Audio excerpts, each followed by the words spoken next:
নমস্কাৰ এই মুহূৰ্তত আহি পৰিছে ৰাতিপুৱাৰ কেইবাটাও বিগ ব্ৰেকিং নিউজ গোটেই অসম তথা ভাৰতৰ বিভিন্ন প্ৰান্তৰ পৰা যুগুতোৱা হৈছে কেইবাটাও গুৰুত্বপূৰ্ণ খবৰ এনেবোৰ খবৰ নিতৌ চাই থাকিবলৈ চেনেলটো সাবস্ক্ৰাইব কৰি ভিডিঅ'টোত লাইক দি উৎসাহিত কৰিব এই মুহূৰ্তত দিব লাগিছো ৰাতিপুৱাৰ প্ৰথমটো খুবেই গুৰুত্বপূৰ্ণ খবৰ পঞ্চায়ত নিৰ্বাচনত বিজেপিয়ে মুখ থেকেচা খাব সেইবাবেই দলীয় টিকটত খেলাৰ সাহস হোৱা নাই বিজেপি চৰকাৰৰ পঞ্চায়ত নিৰ্বাচনত এইবাৰ বিজেপিয়ে মুখ থেকেচা খোৱাৰ তীব্ৰ সম্ভাৱনা যাৰ বাবে নিৰ্দিষ্ট সময়ত এবছৰ পিছতে নিৰ্বাচনৰ দিন ধাৰ্য কৰিছে বিজেপি চৰকাৰে নিৰ্বাচনত হাৰিবৰ বাবে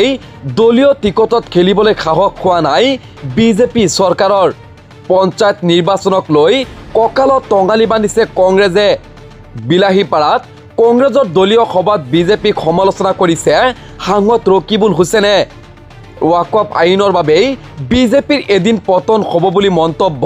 সাংসদ ৰকিবুল হুছেইনৰ ৰাজ্যৰ জনতাক বিজেপিয়ে অন্যায় কৰিছে বুলি মন্তব্য ৰকিবুল হুছেইনৰ পঞ্চায়ত নিৰ্বাচনত দলীয় টিকটৰ বাবে কোনো নেতাকে এটকাও নিদিব বুলি মন্তব্য সাংসদ ৰকিবুল হুছেইনৰ কোনো নেতাই ধন লোৱা বুলি প্ৰমাণ হ'লেই লোৱা হ'ব কঠোৰ ব্যৱস্থা তেনে নেতাৰ বিৰুদ্ধে কঠোৰ ব্যৱস্থা গ্ৰহণ কৰিব সাংসদ ৰকিবুল হুছেইনে ধন দাবীৰ অডিঅ' বিতৰ্কৰ মাজতেই সাংসদজনৰ তাৎপৰ্যপূৰ্ণ আহ্বান বিলাহীপাৰাত দলীয় সভাত এইদৰে আহ্বান কৰিছে সাংসদ ৰকিবুল হুছেইনে পঞ্চায়ত নিৰ্বাচনত এইবাৰ বিজেপিয়ে মুখ থেকেচা খোৱাৰ তীব্ৰ সম্ভাৱনা এই মুহূৰ্তৰ আন এক গুৰুত্বপূৰ্ণ খবৰটো হৈছে মুছলমানক টাৰ্গেট কৰি নতুন ওয়াকফ আইনক লৈ বিধানসভাত উত্তপ্ত পৰিস্থিতি ওয়াকফ সংশোধনী আইনক লৈ বিধানসভাত উত্তপ্ত পৰিস্থিতি বিজেপি আৰু অধ্যক্ষৰ বিৰুদ্ধে সাব্যস্ত কৰা হ'ল প্ৰতিবাদ কেন্দ্ৰীয় চৰকাৰক ওয়াকফ সংশোধনী আইন বাতিল কৰাৰ দাবী সদনত বিধায়কৰ মাজত টনা আজোৰা দ্বিতীয় দিনাও জম্মু কাশ্মীৰৰ বিধানসভাত উত্তাল প্ৰতিবাদ মাৰ্চাল লগাই বাহিৰ কৰি দিয়া হ'ল পিডিপিৰ বিধায়কক সোমবাৰে শাসকীয় দলৰ বিধায়কে বিধানসভাত ফালি পেলাইছিল নতুন ওয়াকফ আইন অধ্যক্ষৰ পৰা বিচাৰিছিল আলোচনাৰ প্ৰস্তাৱ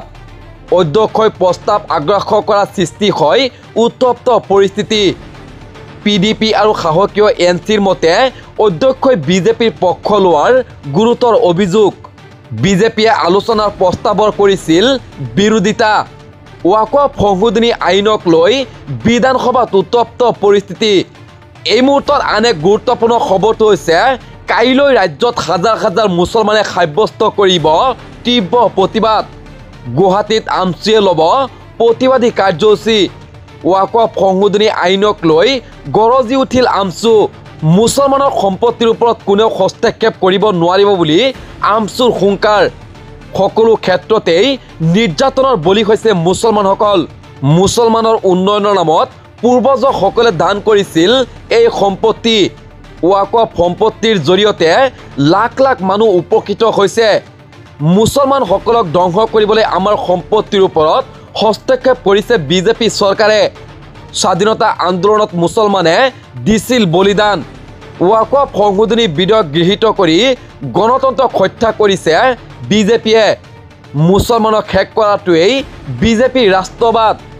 কাইলৈ ৰাজ্যত হাজাৰ হাজাৰ মুছলমানে সাব্যস্ত কৰিব তীব্ৰ প্ৰতিবাদ